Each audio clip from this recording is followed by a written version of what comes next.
জিজ্ঞাসা করে, ওই গাড়িটা কার? তখন তারা বলে, ওটা আমাদের গাড়ি।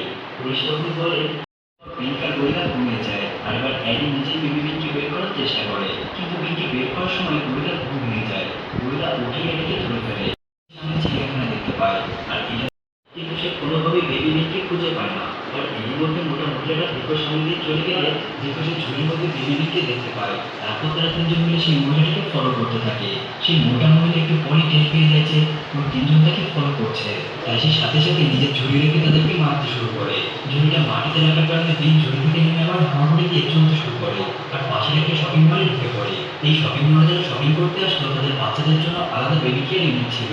বেবি বিনকে এক মহিলা হামাগুড়ি দিতে দেখে সে মনে করে বাচ্চাটা বেবি কেয়ার ইউনিট থেকে হয়তো বের হয়ে এসেছে, তাই সে আবার তাকে কোলে করে বেবি কেয়ার ইউনিটে রেখে আসে। তো বেবি বিনকে আবার হামাগুড়ি দিয়ে সেই বেবি কেয়ার ইউনিট থেকে আস্তে আস্তে বের হয়ে পড়ে। এরপর সে একটা বেবি কেয়ার সাইকেলের নিচে ঢুকে পড়ে, কিন্তু একটু পরে এক মহিলা আসে আর বেবি কেয়ার সাইকেলটা